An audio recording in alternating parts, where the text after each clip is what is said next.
अस्सलाम वालेकुम नाज़रीन, प्रोग्राम में वाखे भली कार था चऊं। नाज़रीन, पंजाब जी सियासत में एक भेरो ॿीहर तमाम घणी हलचल नज़र अचे पई ऐं केतिरा ई अहम सवाल पण पैदा थिया आहिनि, जो कि प्रोग्राम में पंजाब में अंदर जेको कुछ थी रहियो आहे उन ते ही फोकस कंदासीं ऐं जेके सवाल असीं अवां आड़ो बि रखूं था, पंहिंजे पैनलिस्ट आड़ो बि रखंदासीं ऐं उन्हनि सवालनि जा जवाब ॻोल्हण जी कोशिशि कंदासीं, जिते हिन वक़्तु हर पासे ॾांहुं बहस थी रहियो आहे। उनमें नाज़रीन सब खां पहिरियां अवां सभिनी खे इहा सुध हूंदी त हिन वक़्तु सूरत हाल इहा आहे त ऑपोज़िशन पारां पंजाब जे वॾे वज़ीर ख़िलाफ़ बेइतमादी रिथ जमा कराई वई आहे। उन सां गॾोगॾु गवर्नर पंजाब पारां वॾे वज़ीर खे एतमाद जो वोट वठण जी हिदायत कई वई आहे। छा हिकु ई वक़्तु बेइतमादी रिथ ऐं एतमाद जो वोट, ही ॿ मामला हिकु ई वक़्तु थी सघनि था ऐं तारीख़ में छा हिन जी कॾहिं का मिसाल मिले थी?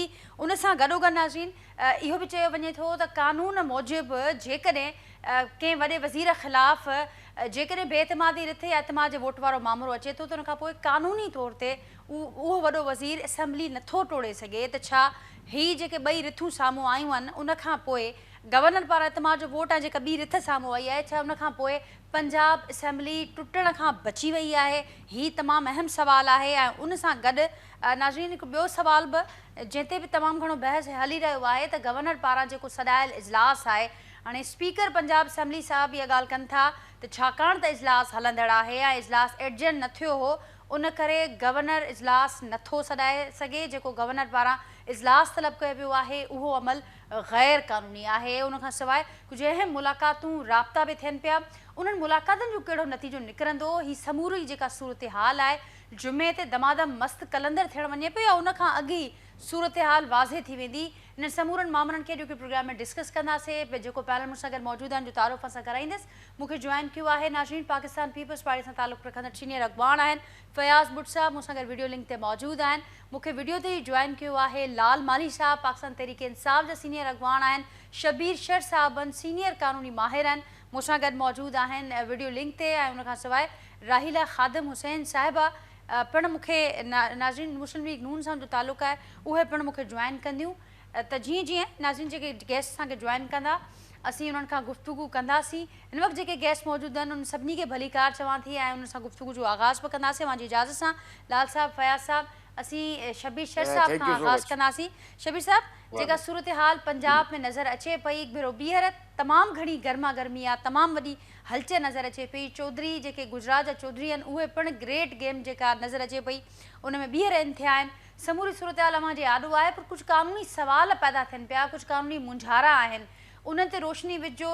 सभ खां अॻु त इहो ज़रूरु ॿुधाइजो, छा हिकु ई वक़्तु बेइतमादी या एतमाद वारो वोट वठण वारो जेको मामिलो आहे, छा इहो इन जी का गुंजाइश मौजूदु आहे? अहिड़ी का मिसाल मिले थी कानून में? न, अहिड़ी मूंखे नज़र कान थी अचे न को असेंबली रूल्स में अहिड़ी का शइ मौजूदु आहे। शबीर साहब, मुंहिंजो आवाज़ पहुचे पियो मां? जी, मूंखे त आवाज़ तव्हांजो अचे पियो। मुंहिंजो आवाज़ अचे थो? जी बिल्कुलु अचे पियो, बिल्कुलु अचे पियो जी। हा, त मां इहो थो सम्झां पियो त इहा मूंखे त सिर्फ़ु बदहवासी थी लॻे पई, जेको आहे सो मुस्लिम लीग नून वारनि जी जन या उॿाराई कई आहे ऐं गवर्नर खे हिकदमि जेको आहे सो इहे पावर्स ॾियनि, जॾहिं त जेसीं ताईं स्पीकर गवर्नर खे रिक्विज़ेशन इजलास जी नथो मोकिले पियो तेसीं ताईं उहो इजलास नथो कोठाए सघे। उनखे अहिड़ी कहिड़ी ज़रूरत पई आहे? ऐं सभु जेके तुरियूं आहिनि अचानक बेइतमादी वारी रिथ ऐं एतमाद वारी रिथ में पहिरियां त तव्हां बेइतमादी वारी रिथ खे कामयाबु कयो, जेकॾहिं उहा कामयाबु थी वञे उन खां पोइ थींदो एतमाद जो वोट। साॻिए ॾींहं ते ॿई शयूं छो ऐं कहिड़ी ज़रूरत हुई हुनजी? अहिड़ी एमरजेंसी किथां अची वई? न को मेंबर्स अहिड़ो अहिड़ी का रिक्वेज़ेशन ॾिनी आहे, न को अहिड़ी एप्लीकेशन ॾिनी आहे, जॾहिं बि कंहिं बि मेंबर्स कोन ॾिनी आहे, अपोज़िशन बि कोन ॾिनी आहे। त कहिड़ी कुवत इहा इन क़िस्म जी जेका हंगामी सूरत हाल पैदा पई करे, गैर यकीनी वारी सूरत हाल पैदा पई करे पंजाब में, जंहिंसां ज़ाहिर आहे त सॼो पार्लिमान सिस्टम जेको आहे सो उहो डिस्टर्ब थियण पियो वञे। ऐं इजलासी रुगो कोठाइनि हा त उन साण बि जेसीं ताईं आइन में आहे, त जेसीं ताईं असेंबली सेशन में आहे त उनखे केरु बि टोड़े नथो सघे पियो, न कोई उनखे रिज़ोल्यूशन करे थो सघे पियो। त ज़ाहिर आहे त सिर्फ़ु इजलास ई उन जे लाइ काफ़ी हुयो। पोइ त परवेज़ इलाही बि पंहिंजो मौक़िफ़ वाज़िह करे चुको आहे त हू जेको आहे सो PTI सरबराह ख़ान साहब सां इख़्तिलाफ़ थो रखे पियो ऐं हुन जे इन्हनि तजवीज़नि सां हाणे हू मुतफ़िक़ न आहे ऐं काफ़ी शयूं हुन कल्ह ऐं अॼु वाज़िह करे छॾियूं आहिनि त अहिड़ी सूरत हाल में मुस्लिम लीग नून जेका उॿाराई पई करे या PDM जी जेका बि क़यादत आहे उॿाराई पई करे, उन सां त सिधो सो जेको आहे सो पार्लिमान खे नुक़सान पई पहुचाए ऐं इन में ॿधवासी त हिननि जी पंहिंजी पई नज़र अचे ऐं पीटीआई त उन साण बाक़ाइदगी सां जेका आहे सा उहा मुनज़िम तरीक़े सां पई हले त हिन ऐं हिननि जे बदहवासीअ जो या उभर उभराब जो वर्ड अवां यूज़ कयो त शेर साहब इन सां कंहिंजो नुक़सान थी सघे थो ऐं अवां ॼाणायो त जेको हुकूमती इतिहाद आहे उनजो जेको हीउ मूव आहे ज़ाहिर पियो करे त हू ॾाढी जल्दबाज़ी में ॾाढी हंगामी बुनियादनि ते हीउ मामिलो सॼो थियो आहे उन सां उहो हासिल छा पिया करणु चाहिनि अव्हांखे छा सूरत हाल नज़र अचे पई जी उनजो नुक़सान पीडीएम जो पियो थिए पीडीएम उभराई जो शिकार पई थिए ऐं उन सां माण्हुनि में वधीक कावड़ पैदा थींदी ऐं उनजो नतीजो जेका अॻिली इलेक्शन ईंदी उन में पीडीएम जे लाइ ॾाढा ख़राब नतीजा निकिरंदा ऐं उन सां पीटीआई अञा वधीक जेका असां माण्हुनि में पंहिंजो वोट बैंक वधाईंदी ऐं माण्हुनि जूं हमदर्दियूं हासिल करण में कामयाबु थींदी हिननि जी उभराई छाकाणि त इन क़िस्म जी सूरत हाल ई कान्हे ओचितो पैदा कई आहे वो तो इख्तिलाफ़ जेके आहिनि से परवेज़ इलाही चीफ मिनिस्टर पंजाब ऐं पीटीआई सरबराह जे विच में वधंदा पिए विया उनखे हो जेको आहे सो मेच्योर थियणु ॾियनि हा उनखे उन्हनि मेच्योर थियण ई कोन ॾिनो त उहे किथे था पहुचनि पिया हिकदमि उन्हनि विच में हे जेको जंप लॻाए ऐं शॉर्टकट ॾिनो आहे उन सां त खेर ई नुक़सान पहुचंदो ठीक शबीर साहब पॉइंट टेकन ही अॻु प्लान हो या ही ओचितो जीअं सूरत हाल असांजे साम्हूं आहे छाकाणि त काल्ह शाम ताईं त इहो ई फ़ैसिलो नज़र पे आयो त वेट एंड वॉच वारी पॉलिसी इख्तियार कई वेंदी ऐं फ़िलहाल बेतमादी रिथ न आंदी वेंदी उन खां पोइ राति पेट में अहिड़ो छा थियो जो इहो ओचितो मामला थिया आहिनि फयाज़ साहब छा चवंदो मां इन मामले ते बिस्मिल्लाह रहमान रहीम सभ खां पहिरीं तव्हांजी महिरबानी केटीएन जी महिरबानी जो असांखे टाइम ॾिनो तव्हांजी शबीर शेख साहब असांजो कानूनी माहिर आहे आवाज़ अचे पियो जी जी बिल्कुलु फयाज़ साहब ठीकु आहे मां त एतिरो कानून कोन ॼाणा बहरहाल असां असेंबली हवाले सां जेको बि ॼाणूं था तव्हां सां शेयर कंदासीं त हर असेंबली जो पंहिंजो रूल ऑफ बिज़नेस या रूल ऑफ प्रोसीजर हूंदा आहिनि त उन हिसाब सां हलणो पवंदो हर कंहिंखे ज़ाहिर आहे बलीग रहमान साहब अॻे पहिरीं रहिया आहिनि ज़ाहिर कंहिंसां मशवरो कयो हूंदो हुन ऐं मशवरे करण खां पोइ ई नो कॉन्फिडेंस लाइ हुन चयो हूंदो इहे असांजे इमरान खान साहब खे अॻे जॾहिं लास्ट टाइम इहो ऐलान कई त जुमे ते असां जेको असेंबली टोड़ींदासीं असां त अॻे ई पीडीएम वारा या पीपल पार्टी वारा चवंदा हुआ त असेंबली कॾहिं टोड़ींदो ई कोन पर जेकॾहिं टोड़े हा त उन ॾींहुं ई जॾहिं ॿई वज़ीर आला विहारे पियो त उन ॾींहुं ई समरी मूव करे गवर्नर खे चई छॾे हा त बाबा हे तव्हां अदम एतमाद पेश थियण खां अॻु में ई त बाबा असेंबली तव्हां टोड़े छॾियो हू बि टाइम पियो ॾिए ज़ाहिर आहे हू बि चाहे पियो त किथां न किथां रस्तो निकिरे सियासतदान आहे मगर हुनखे कुझु माण्हू लॻल आहिनि त बाबा असेंबली टोड़ियो हीअं कयो गॉड नोज़ बेटर एतिरो मां वधीक कोन ॼाणियां पर वोट ऑफ नो कॉन्फिडेंस जे लाइ गवर्नर साहब ज़ाहिर आहे कंहिंसां लायर सां मशवरो कयो हूंदो रूल ऑफ बिज़नेस जेका आहे रूल ऑफ पर जेका ऑपोजिशन पारां जेका बेतमादी रिथ आहे फयाज़ साहब इन जो फ़ैसिलो कॾहिं थियो कीअं थियो छाकाणि त जेका अव्हां ॻाल्हि कई काल्ह ताईं असांजे प्रोग्राम में बि ऐं हूअं बि ही जेके अव्हांजी पार्टी जा जेके हुकूमती इत्तेहाद जा माण्हू आहिनि ख़ुदि इहा ॻाल्हि कंदा रहिया त असीं ही यू टर्न वठी छॾींदा हिन मामले ते ऐं हीउ मामिलो अॻियां वधंदो ई कोन ऐं बेतमादी रिथ जे हवाले सां बि ॻाल्हि न पे अॻे वधी त भई राति पेट में ओचितो छा थियो जो बेतमादी रिथ बि अची वई गवर्नर साहब एतमाद जे वोट जी ॻाल्हि जी वोट बेतमादी रिथ vote of no confidence opposition जो हक़ आहे जीअं फेडरल गवर्नमेंट में बि बेतमादी थी त उहो अपोजिशन जो हक़ आहे असां केॾी महिल बि उहो इस्तेमालु करे सघूं था असां असेंबली सुबुह जे शाम हुजे राति मुंहिंजे ख़्याल में कल्ह शाम जो पेश थी आहे त असेंबलियूं टोड़ण ख़ुदि परवेज़ इलाही साहब बि नथो चाहे त असेंबली टोड़ण तव्हांखे ॾिसो था मीडिया में तव्हां पाण सीनियर आहियो तव्हांखे ख़बर आहे इन में कुझु ॻाल्हियूं असांखे नज़र अचनि थियूं असांजा बि उते लीडर पहुतल आहिनि आसिफ साहब पहुतल आहे असां प्राइम मिनिस्टर नून लीग वारनि जो पंहिंजो पहुतल आहे ज़ाहिर आहे उन्हनि जूं बि कंहिंसां ॻाल्हियूं थियूं हूंदियूं चौधरी परवेज़ इलाही साहब इन में न आहे त ही असेंबलियूं टुटनि पोइ ही सभु शयूं जॾहिं अपोजिशन वारनि खे ख़बर पई उन्हनि बेतमादी रिथ आंदी पोइ ॾिसूं था सुभाणे जेकर असांजे परवेज़ इलाही खे अक्सरियत आहे उहो पंहिंजी अक्सरियत पेश करे न आहे त उहो अपोजिशन जो हक़ आहे त पंहिंजो वज़ीर आला चूंडींदा ॻाल्हि क्लियर आहे ठीकु लाल साहब छा था चओ पीडीएम सम्झे थी त सुभाणे ॻाल्हि क्लियर थींदी पर उन खां अॻु कुझु धमकियूं बि साम्हूं आयल आहिनि त इजलास न थियणु ॾिनो वियो त पोइ छा थींदो अव्हांजे दमादम मस्त कलंदर खां अॻु ही दमादम मस्त कलंदर जूं ॻाल्हियूं साम्हूं अचनि पियूं हुकूमत जूं शादिया महिरबानी, नाज़िया महिरबानी। सब खां पहिरीं त इहो त इन खे हिकिड़ो पॉलिटिकल एंगल खां पहिरीं ॾिसण जी ज़रूरत आहे। जी शबीर साहब चयो त इन वक़्तु पीडीएम जेको आहे बदहवास आहे, वाइड़ाप जो शिकार आहे ऐं इलेक्शंस खां ई भॼण जी इन जी कोशिश आहे ऐं बुज़दिली जो इज़हार आहे। तव्हांखे यादि हूंदो इन ई साल में घणो पोयां वञण जी बि ज़रूरत कोन्हे, 8 महीना पहिरीं वञूं, अप्रैल में, मार्च अप्रैल में सॼी पीडीएम मुतालबो करे रही हुई त पाकिस्तान में जनरल इलेक्शंस करायूं वञनि। उन खां पोइ वोट ऑफ नो कॉन्फिडेंस थियो ऐं रिसेंटली जॾहिं उन खां पोइ वोट ऑफ नो कॉन्फिडेंस खां पोइ जॾहिं असां मुतालबो कंदा रहियासीं त जनरल इलेक्शंस करायूं वञनि त मरियम नवाज़ साहिबा, बिलावल भुट्टो साहिब, ज़रदारी साहिब, राणा सनाउल्लाह, ही सभु गॾिजी हिकु कोरस में चवंदा हुया त पहिरीं तव्हां पंहिंजो असेंबलियूं टोड़ियो, पंजाब असेंबली टोड़ियो। मूंसां गॾु शबीर शेख साहब मौजूदु आहिनि। राहिला ख़ादम हुसैन साहिब सां बि असां राब्तो करण जी कोशिशि कयूं पिया त जीअं उन्हनि जो मौक़िफ़ वारो रखूं। शबीर साहब, फयाज़ साहब जो मौक़िफ़ वां ॿुधो, लाल साहब जो मौक़िफ़ बि असांजे साम्हूं आहे। हाणे हिकु पासे सूरत हाल ई आहे त मुल्क अंदरि तवानाई बचाइण जो, बिजली बचाइण जो हंगामी प्लान काल्ह पेश थियो। अॼु कैबिनेट उनखे मंज़ूर कयो, फ़ैसिलो अची चुको आहे त कहिड़े तरीक़े सां अॻियां वधिणो आहे। IMF वारा मामरा आहिनि, मुल्क जे माशी चैलेंजिस जे हवाले सां मामरा अॻियां वधनि पिया। त ॿिए पासे मुल्क जो सभ खां वॾो जेको सूबो आहे उहो हिन वक़्तु सियासी जेका असीं छिकताण चऊं उनजो मर्कज़ बणियल आहे। ही समूरी सूरत हाल कीअं ॾिसो पिया हुआ, छा थींदे नज़र अचे पियो तव्हांखे ईंदड़ ॾींहंनि में? मसइलो इहो आहे त मूंखे इहो पियो लॻे त PTI जो सरबराह अकेले हूंदे पंहिंजा सियासी फ़ैसिला ठीकु तरह सां पियो करे। PDM में जेका आहे सा उहा बदहवासी जो शिकार थींदी पई वञे। उन्हनि खे जेको सुभाणे जो हिननि एॾो बम फाड़ियो आहे उनजी ज़रूरत कहिड़ी थी? उनजी ज़रूरत ई कान आई। शयूं ख़ुदि ब ख़ुदि हुननि जे हक़ में पई वियूं। जॾहिं जेका आहे सा काफ लीग ऐं PTI जे विच में हिकिड़ो वॾो डिफेड, हिकिड़ो वॾो कॉन्फ्लिक्ट पैदा थियण पियो वियो ऐं पैदा थी रहियो हुयो। उन जे विच में अची हिननि बंदि ॿधी पंहिंजे लाइ सूरत हाल ख़राब करे छॾी आहे।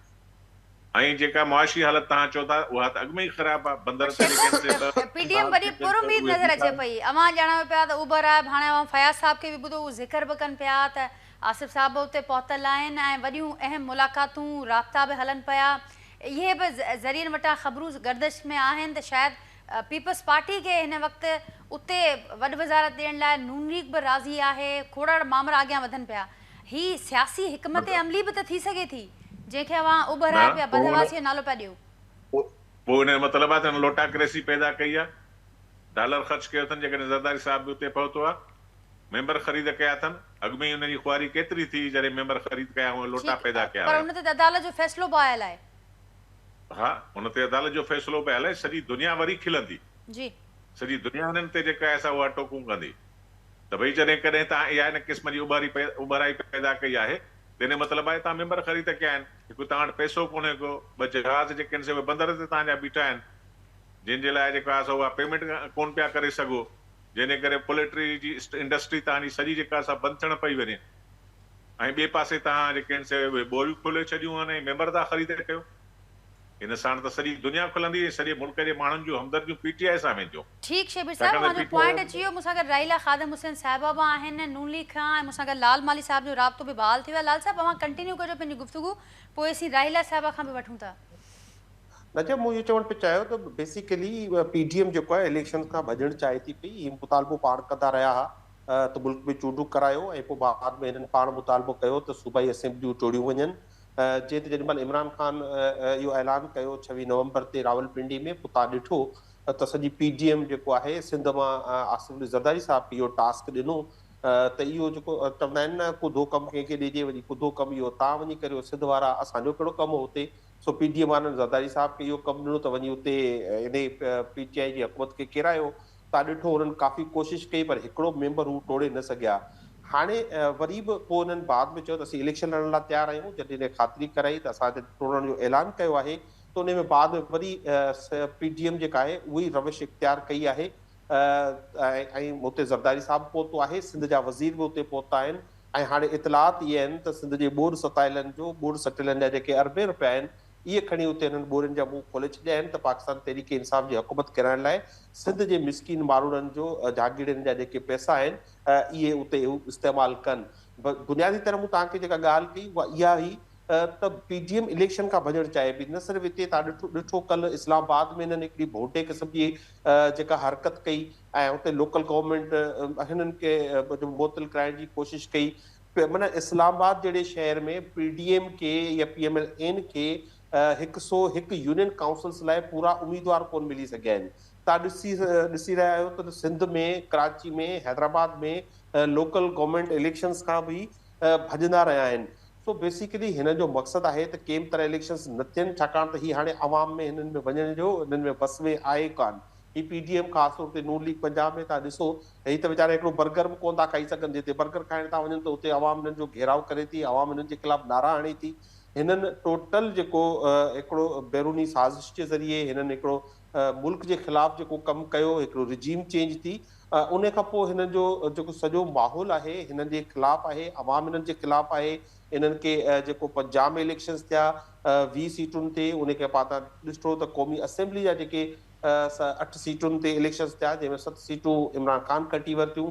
ऐं हाणे रिसेंटली कश्मीर में लोकल गवर्नमेंट इलेक्शन थी आहे। त हाणे इहो पीडीएम सम्झे थी त जेकॾहिं इलेक्शन कराइण जो मक़सदु ई इहो आहे त इक़्तिदार सिधो सऊ इमरान ख़ान जे हवाले कजे, छाकाणि जो हिननि वटि हाणे अवाम में का बि हिननि खे वोट, का बि हिननि खे जेका आहे वापसि रिस्पॉन्स नाहे मिलणो। इन करे इलेक्शंस सां भॼी आख़िर जुमिलो चओ तव्हांखे चवां, हिननि जेको कॉन्फिडेंस जो चयो आहे, हिननि जेको नो कॉन्फिडेंस कई आहे, इंशाल्लाह पाकिस्तान तहरीक इंसाफ हिन जे नो कॉन्फिडेंस खे क़बूल करे थी, हिन जे नो कॉन्फिडेंस खे नाकाम बि बणाईंदी ऐं उन खां पोइ बाद में कॉन्फिडेंस जो वोट वठण खां बाद में हाणे जेको आहे इलेक्शंस ॾांहुं या असेंबली टोड़ण ॾांहुं वेंदी। इन में 2-4 ॾींहं हफ़्तो हेॾा होॾा थी सघे थो, पर हिन जी सॼी जेका कारकर्दगी आहे या हिन जी सॼी जेका प्लानिंग आहे उनखे पाकिस्तान तहरीक नाकाम ठीकु आहे। ऐं लाल साहिब असां जॾहिं तव्हां वटि ॿीहर ईंदासीं ज़रूरु पुछंदासीं त हिन प्लानिंग खे नाकाम करण जो अवां वटि को फार्मूला बि आहे, छाकाणि तव्हांजा पंहिंजा माण्हू हिन वक़्तु जेका ॻाल्हि साम्हूं नज़र अचे पई उन्हनि जा इख़्तिलाफ़ सभिनी जे साम्हूं आहिनि, ज़ाहिर थी पिया आहिनि। मुझसे अगर राहिला खादिम हुसैन साहबा भी हैं। राहिला साहब आपको भी वेलकम करती हूँ। लाल साहब की बातें आपने सुनी, वो कहते हैं कि इस वक्त जो भी मूव होगा वो कॉन्फिडेंस की सूरत में हो, वो नो कॉन्फिडेंस मूव की सूरत में हो, उसे हम कबूल भी करते हैं और नाकाम करेंगे। क्या कहेंगे आप? माजरत के साथ मुझे आपकी आवाज बहुत कम आ रही है। राहिला साहब मुझे अब आपको मेरी आवाज समझ में आ रही है, सुनने में आ रही है? राहिला साहब बता दीजिएगा स्ट्रेटेजी क्या रहेगी, किस तरीके से आप लोग आगे बढ़ रहे हैं, और जो इस वक्त मामला चल रहे हैं पंजाब के अंदर, बड़े सवालात पैदा हो रहे हैं, बड़े कुछ कानूनी जो पहलू हैं वो कानूनी पेचीदगियां भी सामने आ रही हैं। क्या करने जा रही है हुकूमत वहाँ पर, किस तरीके से बचाएंगे आप? जो भी इकदाम लिए, जो अपोजिशन के पास आईनी तौर पे जो ऑप्शंस थे, हमने यकीनी तौर पे सिर्फ उनका इस्तेमाल किया। हमने इमरान खान न्याजी या परवेज इलाही की तरह हमने गैर कानूनी ना तो कोई कॉन्स्टिट्यूशन के खिलाफ कोई ऑप्शन इस्तेमाल करने के हक में है और ना ही हम रूल्स के खिलाफ जा रहे हैं। जो हमारे पास ऑप्शन कॉन्स्टिट्यूशन हम जिसकी हमें इजाजत देता है उसके मुताबिक हमने वो अपना ऑप्शन इस्तेमाल किया। कल वहां पर अगर आप देखिए पंजाब असेंबली के अंदर हमने तहरीक अदम एतमाद का जो है तहरीक जमा करवाई, जिसके ऊपर PMLN के तमाम अरकान के दस्तखत मौजूद थे। और दूसरी तरफ अगर आप देखें तो गवर्नर ने भी ये बात अपनी समरी के अंदर कही, क्योंकि वजीर आला जो है उनके ऊपर अरकान का एतमाद नहीं रहा, सो वो एतमाद का वोट लें। मुझे तो ये समझ नहीं आती कि अगर वो अक्सरियत के अंदर हैं तो वो वोट जो एतमाद का वोट है वो लेने से हिचकिचा क्यों रही है? अगर इनके पास, अगर आज भी आप उनकी इमरान खान न्याजी की या अगर आप परवेज इलाही के मुतलका लोगों की प्रेस कॉन्फ्रेंस सुने या उनकी मुशावरत को देखें तो आपको उसके अंदर वाज़ह नजर आएगा कि वो लोग हिचकिचा रही हैं एतमाद का वोट लेने के लिए। क्या उन्हें अपने अरकान के ऊपर एतमाद नहीं रहा?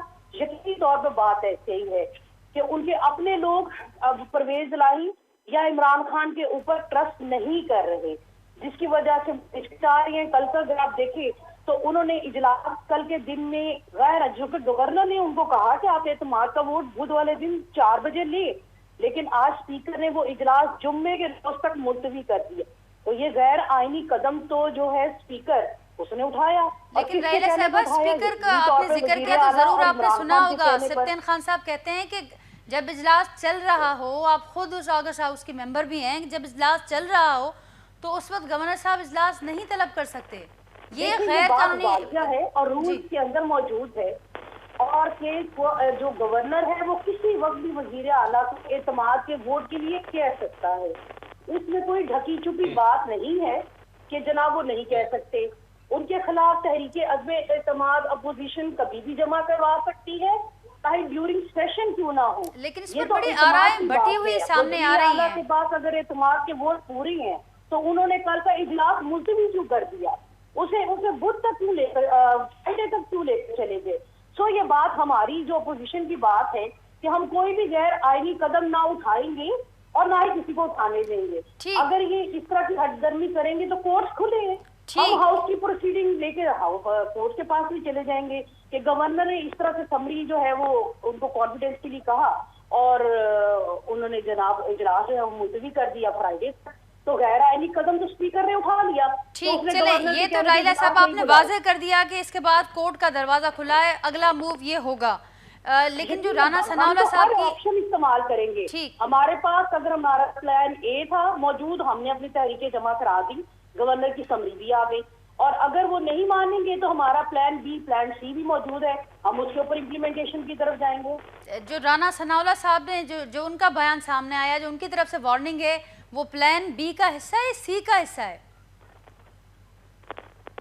हेलो राइला साहब, मैंने कहा कि जो राना सनाउल्लाह साहब का बयान सामने आया वो प्लान बी का हिस्सा है या सी का हिस्सा है? वो कोर्ट जाने से पहले वो कहते हैं कि हम वज़ीर आला ऑफिस ही सील कर देंगे कल अगर इजलास नहीं होता है। मौजूद है और सी भी मौजूद है। अब आप किसी के भी बयानात को किसी भी प्लान के अंदर सेट कर ले, लेकिन आपको ये इसी एक आध दिन में ही नजर आएगा कि इंशाल्लाह ताला अपोजिशन जो है वो असेंबलियां टूटने नहीं देगी, उनको बचाएगी इंशाल्लाह। ठीक और पीडीएम की तमाम इत्तेहादी जमातें हमारे साथ है, और इंशाल्लाह ताला हम इन्हें कोई गैर यानी काम नहीं उठाने देंगे। ठीक है और फैज इसके साहब। साथ ही मैं आपसे इजाजत चाहूंगी बिकॉज ऑफ माई अनदर। ठीक राइला साहबा, ठीक, बहुत शुक्रिया आपके मौक़िफ़ का। फयाज़ साहब, अमाम टींदे से राइला साहब त वाज़े ॼाणाए पई त सभु पीडीएम वारा बि असां सभु असांजे इत्तेहादी मुतफ़िक़ आहियूं त असां वटि प्लान बी बि आहे, सी बि आहे। सुभाणे जेकॾहिं इजलास नथो थिए त उन सूरत में राणा सनाउल्लाह साहब जी धमकी बि साम्हूं आयल आहे। छा थींदो सुभाणे कोर्ट वञण खां अॻु? फयाज़ साहब, मुंहिंजो आवाज़ पहुचे पियो मां ताईं? जो आवाज अचे तो मुझे? जी फयाज़ साहब, हींअर मां जो आवाज़ अचे पियो। ॾिसो, मां मौक़िफ़ नून लीग जो बि ॿुधो, मां लाल साहब जो ॿुधो, शबीर साहब जो ॿुधो। ठीक। जॾहिं वोट ऑफ नो कॉन्फिडेंस अचे थी त हे ईअं छो था चवंदा? आसिफ साहब अगरि वेठो आहे त हिते पैसनि जी ईअं थींदी, पैसनि जी ड्रिजन छो था? वोट ऑफ नो कॉन्फिडेंस अॻे बि जॾहिं फेडरल में कामयाब थी त हिननि खां पंहिंजा इत्तेहादी भॼी विया, बा पार्टी वारा हुजनि, MQM वारा हुजनि, क्यू लीग वारा हुजनि, हिननि खे छॾे चुका हुआ। हुननि पाण मञियो त बाबा असांजा 3.5 सालनि में असांखे उहा अहमियत न पई मिले, उहा कम न पिया थियनि, हिननि खे छॾनि पिया। हींअर बि जेकर पंजाब में आहे त असां पंहिंजो आइन में रहंदे, आइन जे अंदरि रहंदे का ख़रीद फरोख्त कान्हे का, ड्रिजन छो था? त उहो त तॾहिं थींदो फयाज़ साहब जॾहिं सुभाणे इजलास थींदो। हाणे सुभाणे इजलास त कोन पियो थिए, हू त ॾिसो न, हिननि खां सुभाणे फ्राइडे ताईं ॾिसो इजलास आहे। इजलास आहे मोहतरमा जो मूं ॿुधो पिए असांजी नून लीग जी जेका MP साहिबा हुई, त ॾिसो न, इहो हिकु त वोट ऑफ नो कॉन्फिडेंस पेश थींदी आहे MP जे तरफ़ां। ॿियो थींदो आहे गवर्नर केॾी महिल बि कंहिंखे चवंदो आहे न बाबा ॻाल्हियूं हलनि पियूं, तव्हां पंहिंजी अक्सरियत साबित कयो। अक्सरियत साबित करण या वोट ऑफ नो कॉन्फिडेंस सां ही भॼनि छो पिया? मूंखे त ॻाल्हि सम्झ न पई। थोरी देरि अॻु में फवाद चौधरी जी मूं प्रेस कॉन्फ्रेंस ॾिठी पिए, हू हवा से बासकता लॻा पिया आहिनि। हुननि खे दिमाग़ी तो कमु उन्हनि जो कुझु कोन पियो करे। सुभाणे गवर्नर राज लॻंदो, हीअं लॻंदो। ॾिसो न, आइनी तौर ते PDM जेको फ़ैसिलो वठंदी हुनजा इत्तेहादी वठंदा। असां आइनी तौर ते फेडरल गवर्नमेंट में बि चेंजिंग आइनी तौर ते आई, हिननि जा इत्तेहादी जेके गॾु वेठा उन्हनि असां सां साथ ॾिनो, हींअर बि इत्तेहादी असां सां साथ ॾींदो। ऐं तव्हां पाण चयो पिए शबीर साहब खे त बाबा जेके आसिफ साहब जेका जी ॻाल्हि थो करे त उते ख़रीद फरोख्त का कान्हे का। ऐं उहो हाई कोर्ट जो फ़ैसिलो आहे त जेको वोट अलॻि सां ॾींदो उनजी रुकनियत ख़तम थी वेंदी। तव्हांखे पाण ख़बर आहे, जॾहिं रुकनियत हली वेंदी त पोइ छाजी ख़रीदो फरोख्त? हिननि खे छो थो लॻे त बाबा हे हीअं थींदो ऐं हीअं थींदो? मूंखे ॻाल्हि सम्झ में ओचितो गाइब थी वेंदा आहिनि इजलासनि मां, जेकॾहिं विकिरो न थिए असां वटि उहे मिसालूं बि मौजूद आहिनि। ॾिसो उहो पंजाब मां बि बेज़ार आहिनि असांजे खान साहब जी हुकूमत मां, जीअं फेडरल मां बेज़ार आहिनि, गुम थी वेंदा, उहो हुननि खां पुछंदो तूं गुम छो थियो, ज़ाहिर आहे नाराज़गी बि थींदियूं। मां 2 महीना अॻु में ॾिठो पियो हिननि जो हिकिड़ो MPO चइबो 10 ॼणा असां सां गॾु आहिनि, PTI वारा चवनि पिया असां कमु नथा थियनि, हुनजा वीडियो बयान पिया आया। जॾहिं हू जेकॾहिं उहो बयान ज़ाहिर पियो करे त उहो ख़रीदो फ़रोख़्त में पियो अचे। मूंखे ॻाल्हि सम्झ में नथी अचे त ही आख़िर अदम एतवादी खां भॼनि छो था। असीं भला हिननि जवाब खे वठूं असेंबली था, हू तोड़नी, अवां खां सवाल मां कनि था वरी त मां वरी इलेक्शन इहा खां छो ॻाल्हि था रिपीट भॼो, कंदुमि। ऐं अवां सवाल कयो पिया हा त ही बेतमादी रिथ खां हा छो पिया भॼनि। लाल साहब बि मूंसां गॾु ई ॾिसो आहिनि। ॾिसो हाँ इलेक्शन जी हिकिड़ा जी 5 साल हिकिड़ो टेन्योर आहे, 5 सालनि जो टेन्योर आहे, अगस्त में ख़तमु थींदो। अगस्त खां पोइ इलेक्शन कमीशन वटि 2 महीननि जो टाइम आहे, 2 महीननि में कॾहिं बि इलेक्शन थिए। हाणे थोरी देरि अॻु में लालजी साहब फरमायो पियो त इस्लामाबाद में यूनियन काउंसिल में फ़ैसिलो आयो। जेकॾहिं इलेक्शन कमीशन असांजे राणा सनावला जी हिमायत में करे आहे त बाबा इलेक्शन पोइते था कयूं त इलेक्शन कमिशनर खे ही गारियूं ॾींदा, हुनखे घटि वधि ॻाल्हाईंदा। अॼु वरी जेकर इलेक्शन कमीशन मेरिट ते फ़ैसिलो ॾिए थी, उनजी साराह था कनि त PTM वारा भॼनि था। जेको इदारो हिननि जे हक़ में फ़ैसिलो ॾिए थो उहो इदारो भलो आहे, हाई कोर्ट हिन जे हक़ में ॾिए थी उहो भलो आहे, इलेक्शन कमीशन हिन जे हक़ में ॾिए थी भलो आहे, सुप्रीम कोर्ट जा उहे जजिस PTM खे का रिआयत ॾियनि था त पोइ उनजे ख़िलाफ़ ठीकु, लाल साहब खां जवाब था वठूं। लाल साहब छा चवंदो? नाज़िया, सभ खां पहिरीं त उहो इहो चवंदुसि त जेको ज़रदारी साहब जो जेको किरदारु रहियो आहे, इहो सिंध जे माण्हुनि ऐं सिंध जी जेका सकाफ़त आहे उनजे बिल्कुलु उबतड़ आहे। जेकॾहिं ॾिसो नून लीग पंहिंजो पाण खे हिकिड़े पासे रखे थी, इन सॼे गैर इख़लाक़ी गैर जमहूरी इहो ख़रीदारी ख़रीदो फ़रोख्त जी तव्हां सिंध हाउस में जी ॾिठो हुयो त MLAs खे ख़रीद करे उते रहायो वियो। उन में सॼो जेको नेशनल तोड़े इंटरनेशनल मीडिया सिंध ऐं सिंध जे माण्हुनि खे इन सॼे कम में मलवस ॾेखारे त हू कहिड़े नमूने गैर जमहूरी कमनि में हिसो वठनि था। तोड़े जो सिंध जे माण्हुनि सां उनजो को तालुक़ु कोन्हे, इहो हिकिड़े इंडिविजुअल माण्हू जो कमु हो। ऐं ईअं ई तव्हां ॾिठो त हिननि हाणे ही जेका पीपुल्स पार्टी आहे ख़ासि तौर ते उहो जेको आहे इन्हनि हाणे सॼे खपे मां ॿाहिरि निकिरी वई आहे, हुनखे माण्हुनि जी फिकर न आहे। तॾहिं त तव्हां ॾिठो हींअर अरिड़हीं तरमीम सरेंडर हिननि करे छॾी, सिंध असेंबली मां हिकिड़ो कानून पास करे हिननि ऐं जेको आहे सेंटर खे मोकिले ॾिनो त पंहिंजे मिनरल्स ते हू कानून साज़ी कनि। तव्हां ॾिठो साईं खुर्शीद शाह खे नवां सूबा ठाहिण जी कमेटी ते मुक़ररु कयो वियो, पर इन्हनि ॻाल्हियुनि खे अलॻि रखंदे हिननि वटि प्लान कहिड़ा आहिनि A, B, C, पर छाजे लाइ आहिनि त इक़्तिदार खे पकड़े रखणो आहे, उन्हनि जो इक़्तिदार खे जवाब आहे वञण न अवां वटि ॾियणो। इन्हनि प्लान A, B, C जो कोई जवाब आहे? पाकिस्तान तहरीक जा कानूनी रस्तो जी जी कोर्ट में अवां न वेंदो, आओ ही त वाज़े थियो, पर हाणे ही सुभाणे ॼाणनि पिया त असीं जेकॾहिं इजलास नथो थिए त पोइ राणा सनावला साहब इहा ॻाल्हि कई आहे त वज़ीर आला ऑफिस सील करे छॾींदासीं। ही कोर्ट जी बि ज़िक्र कनि पिया, ॼाणाइनि पिया त असां वटि ॿिया बि प्लान्स मौजूदु आहिनि। चलो नाजिया, इहो त ॾिसो न, हू राणा सनावला जेके बयानबाज़ियूं कंदो रहियो आहे, जहिड़े क़िस्म जो 25 मई ते बि उन जेको कयो तशदुद कयो पाकिस्तान तहरीक इंसाफ़ जे कारकुननि ते गैर सियासी, ख़ैर हाणे हू हिकिड़ी ज़ाहिरी ॻाल्हि आहे गैर जमहूरी क़ुवतुनि जे ज़रिए जेके इक़्तिदार में ईंदा उहो इहो ई ज़बान इस्तेमालु कंदा आहिनि। पर आऊं जेका ॻाल्हि थो करियां मूं तव्हांखे हिकिड़ी वाज़ह ॻाल्हि ॿुधाए छॾी त हिननि जेकॾहिं नो कॉन्फिडेंस मूव कई आहे त इनशाला उन ते नो कॉन्फिडेंस ते कानून मूजिब वोटिंग थींदी ऐं उन खां बाद में वोट ऑफ कॉन्फिडेंस बि वरितो वेंदो।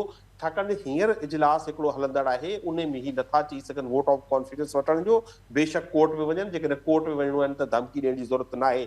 पर नाजिया, उन खां वधीक इंतहाई ज़रूरी आहे जेको तव्हांजे थ्रू तव्हांजे मीडिया जे थ्रू माण्हुनि वटि इहा ॻाल्हि पहुचणु खपे त जेको पाकिस्तान जी इकोनॉमी जी जेका सूरत हाल आहे उन लाइ हिननि वटि को प्लान कोन्हे, न को A आहे, न को B आहे, न को C आहे। अॼु हिन सियारे जे हुजण बावजूदि जेको वफ़ाक़ी वज़ीर ने हिकिड़ी प्रेस कॉन्फ्रेंस कई आहे जंहिंमें पीपुल्स पार्टी जा जेके अॻुवान मौजूदु हुया त हू जेको आहे रैशनिंग करणु वञनि पिया, जेका बिजली जे कम ख़र्च करण लाइ घटि ख़र्च करण लाइ चवनि था त प्लाज़ास जल्दी बंदि करियो। ऐं अॻियां हली हिन जो जेको प्लान लॻे पियो त ॾिसजो ही पेट्रोल ऐं डीज़ल जो बि हिननि वटि हाणे पैसा न ई मुल्क में आणे सघनि। IMF हिननि खे जवाबु ॾेई छॾियो आहे त हाणे तव्हां जेको फिस्कल इनडिसिप्लिन कयो आहे उन जे करे तव्हांखे असीं वधीक जेको रिव्यू में इमरजेंसी में तव्हांखे असीं फंड्स नथा ॾेई सघूं। महांगाई जेको आहे बेहद वधी चुकी आहे, मुल्क जेको आहे ॾेवालीअ तरफ़ वञे थो पियो। हाणे उन्हनि ते हिननि जो को प्लान न आहे। उन्हनि ते अॼु 1000 पॉइंट्स जेको आहे स्टॉक एक्सचेंज बि अॼु जेको आहे किरी पई आहे। ठीक। मन हिननि जो को प्लान बिल्कुल आहे, आहिनि हिननि जो सिर्फ़ प्लान सोन आहे ब ओस्तो त ई ओस्तो इक़्तिदार सां थो हज़ारे ॼाणाए रुपया महांगो थियो आहे, को हिकु या ॿ न बल्कि पूरा 3900 सोन जे हिक तोले ते वाध थी आहे। पर इहो ई हवालो लाल साहब ही बार बार हुकूमती अॻवान ॾियनि पिया त अहिड़ी सूरत हाल में इलेक्शन जा मुतालबा किथां जो इंसाफ़ आहे, ही तहरीक इंसाफ़ आहे, हुकूमत बार बार जवाब पुछे ज़रूरी थी। आहे। इन जा ॿ टे पहलू आहिनि। पहिरीं जॾहिं फ्लड्स आया त फ्लड्स ते हिननि चयो इलेक्शन्स नथियूं थी सघनि। तव्हां ॾिठो फ्लड्स जे फ़क़ीरनि खे, वीचारनि मिस्किन माण्हुनि उन्हनि खे लुटियो, उन्हनि जा खेमा खाई विया, हुननि जा फंड्स खाई विया। तव्हांजे सिंध में FIR दाख़िल थियो मुख़्तियारकारनि ते त उन्हनि रेवेन्यू डिपार्टमेंट खे विकिणी छॾियो। हाणे ही ॼाणी वाणी हिकिड़ी धुर आहे जेका KPK में, हाणे असीं जॾहिं हुआसीं हुकूमत में त KPK में अमन हुयो। हाणे तव्हां ॾिसो KPK में बि यकदम हिकिड़ो उथाक आई आहे दहशतगर्दी जी। इहा बि हिकिड़ी साज़िश आहे ऐं मुख़्तलिफ़ बहाना आहिनि त कंहिं बि सूरत में इलेक्शन में न वञणो। ही इलेक्शन खां भॼणु चाहिनि था ऐं इहो सभु उन जो हिकिड़ो तसलसल है। ठीक लाल साहब, पॉइंट टेकन। मुझसे अगर सैयद नवीद अहमद साहब सीनियर तजिया निगार है। नवीद साहब, आपसे जब पिछली बार बात हुई थी तो आपने जिक्र किया था ये पंजाब वाला मामला आपको कानूनी शक्ल इख्तियार करते हुए दिखाई देता है, कानूनी जंग होगी इस पर, अब कुछ वैसे ही आसार बनते हुए नजर आ रहे हैं। क्या कहेंगे आप सूरत हाल के हवाले से? जी बिल्कुल, मैंने जिस तरह लास्ट टाइम भी आपसे बात की थी, मैं आज भी वही बात आपसे दोहरा रहा हूँ कि देखें, कल तक जिस तरीके से हुकूमत यानी वफाकी हुकूमत मुस्लिम लीग नून पीपल्स पार्टी जो PTM का इत्तेहाद है, ये मुसलसल जोर देते रहे कि इमरान खान अपनी हुकूमत पंजाब और KP की हुकूमत तहलील करें और हम इलेक्शन की तरफ जाएंगे। जब उन्होंने सीट का ऐलान कर दिया तो ये पलट गए। उन्होंने फौरन कहा कि जी हम इसको मानेंगे नहीं। कल आज से पहले तक तमाम PTI के रहनुमा, कुछ लोगों से हमारी डायरेक्टली बात होती रही, राणा सलंदा साहब से बात हुई और दीगर लोगों से, सॉरी PMLN के रहनुमा, उनका कहना था कि जी जैसे ही समरी हमें मौसूल होगी तो गवर्नर कानून और आइन के मुताबिक अपना काम करेंगे और एक्शन लेंगे। वो समरी भेजने से पहले ही आपने एक तरफ तहरीक में एतमाद जमा करा दी, दूसरी तरफ आपने गवर्नर हाउस से भी रब्ता करके वहां से मामला करा लिया कि जी गवर्नर ने कह दिया कि वजीर आला जो है वो एतमाद का वोट हासिल करें। यानी आपने इस असम्बली की तहलील की जो समरी थी उनको रोकने के लिए दो रास्ते इख्तियार कर लिए। दूसरी जानिब वजीर आला पंजाब जो है वो भी इस बात पर बजीद है, वो कहते हैं जी गवर्नर का इजलास बुलाना गैर आईनी है। तो वहां से भी कुछ कानूनी जो है वो तैयारियां की जा रही हैं। सुबह तक हालात जो अभी नजर आ रहे हैं सुबह यकसर मुख्तलिफ होंगे और ये मामला वहीं जाना जा रहा है जहां से ये मामला निकला था, यानी कि जब मोहम्मद शहबाज वजीर आला थे और परवेज इलाही और इनके दरमियान एक कानूनी जंग शुरू हुई थी। ये मामला दोबारा उसी तरफ चला जाएगा कि फिर पंजाब की हुकूमत जो है वो किसके हाथ में किसके हाथ में नहीं है, इस तरह के मामला शुरू हो जाएंगे और एक दोबारा कानूनी जंग जो है वो शुरू होने जा रही है। ठीक, तो हासिल क्या होते हुए देख रहे हैं आप इस सारे किस्से में? क्योंकि ये जो मामला है, जैसे आपने कहा कि फिर से वहीं पर पहुंचेगा जहां से इसका आगाज़ हुआ, तो क्या हासिल होगा? जो दोनों तरफ से मूव्स लिए गए, ख़ास करके जो PTI की जानब से कहा गया कि हम असम्बलियाँ तहलील करेंगे, उसका मकसद बहरहाल इलेक्शन की तरफ आगे बढ़ना है, उसके लिए राह को हमवार करना है।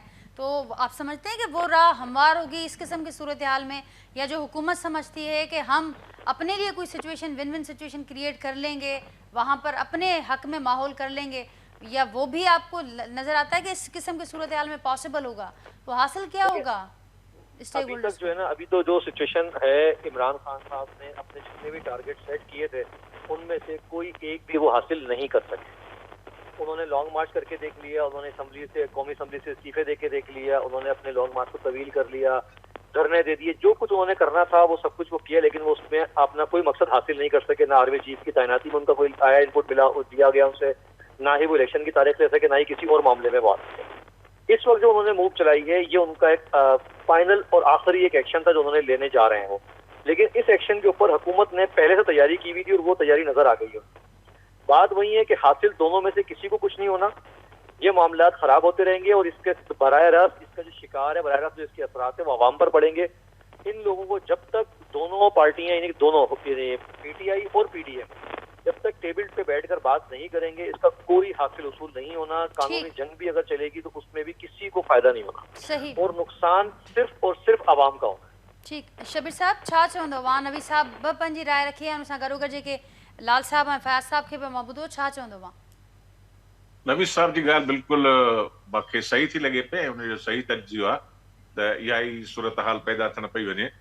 ऐं जेकॾहिं वाकई जेकर से जमहूरी तरीक़ो इख्तियार न कयो वियो ऐं टाक्स न कयूं वियूं त उन साण मुल्की सियासत खे ऐं जमहूरी अमल खे नुक़सानु पहुची सघे थो पियो। पर हाणे जेको ज़रदारी साहब अची वेही रहियो आहे उते लाहौर में, ऐं उहो जाम सादकली वारे प्लान ते तो अमल करे पियो त उन सां त नुक़सानु पहुचंदो। ऐं हू कॾहिं बि जमहूरी तरीक़ो इख़्तियार कोन था हाणे जीअं अनुमान था ॾेखारनि पिया त गवर्नर खे छा वही नाज़िल थी छा त उहो कॉन्फिडेंस जो वोट थो वठे पियो, उनजो कहिड़ो इख़्तियार आहे? उहो त उनजो पार्लियामेंट में जेको आहे इंटरफियरेंस गैर कानूनी गैर आईनी आहे, गैर जमहूरी अमल आहे।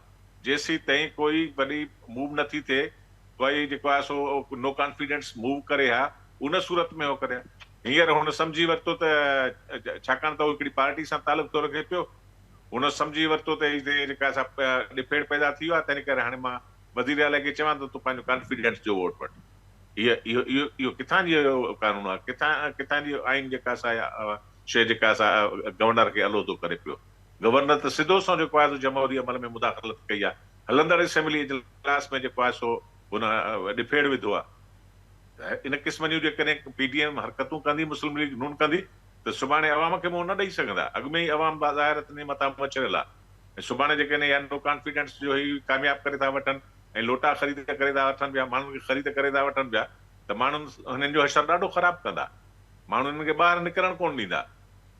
ऐं सॼी इहा सूरत हाल सम्झी वेंदी त हींअर इहा पीटीएम जेका आहे उहा जमहूरी अमल त हटी चुकी आहे, उहा ख़ुदि अमलियत नाफ़िज़ करण थी चाहे पई ऐं आमराणे तरीक़े सां जमहूरी अमल जो जेको आहे सत्यानाश पई करे। इहो तरीक़ेकार जेको आहे उहो बिल्कुलु ई ख़तरनाक आहे हिन जमहूरी अमल जे लाइ, ऐं उहो उनखे नुक़सानु पहुचाईंदो। जी फैज़ साहब, छा चवंदो अवां? शबीर शेख साहब जी राय अवां ॿुधी, हुन खां अॻु नवीद साहब बि ॼाणायो त हासिल नज़र न पियो अचे त ॿिन्ही पासनि खे कुझु हासिल थी सघंदो। ही मामला इन तरीक़े सां हलंदा रहिया, इन ई सूरत हाल सां त अवाम तमामु घणी तकलीफ़ में हूंदो। फाइनल अवां जो कमेंट फैज़ साहब। आवाज़ अचे थो? जी फैज़ साहब। As a opposition in Punjab जेको बि आइनी तौर ऐं जमहूरी तौर जेको बि रस्तो हूंदो असां वठंदासीं। उन में गवर्नर खे इहो अख़्तियार आहे केॾीमहिल बि सीएम खां वोट ऑफ नो कॉन्फिडेंस चई सघे थो, ईअं ई सदर खे अख़्तियार आहे त वज़ीर आज़म खां वठी सघे थो। इहो आइनी तौर मां शबीर साहब खे ॿुधुमि पिए, अगरि आसिफ साहब वेठो आहे त हुनजो पंहिंजो हुते घर आहे, ईअं भला वेहण सां छो थो चयो वञे त ख़रीदो फ़रोख़्त हलंदी? मां त चवां थो इहे पीटीआई वारा पंहिंजा एमपीएस लिकाए विया आहिनि न, हिन खां इतिहादी भॼी वेंदा। इतिहादी त न रुकंदा जे फिडल में बि मां पहिरीं बि चयो, हाणे बि चवां थो, फिडल में बि हिननि खे इतिहादी छॾे विया, हिननि खे पंहिंजा त कोन छॾे विया। सिंध हाउस ते असांजे लाल साहब आहियो, सिंध हाउस ते हिकिड़ो आइनी तौर ते हिकिड़ो एमएनए एमपीए जो राइट आहे त बाबा मूंखे किथे बि ख़ौफ़ आहे, मां सिंध हाउस में रही सघां थो, मूंखे ख़ौफ़ आहे मां पंजाब हाउस में रही सघां थो, त पंहिंजे एमएनएस खे उते न वञण ॾिना। हिननि खे थ्रेड कयो, हू भॼी सिंध हाउस में वेठा, उते वेठा रहिया।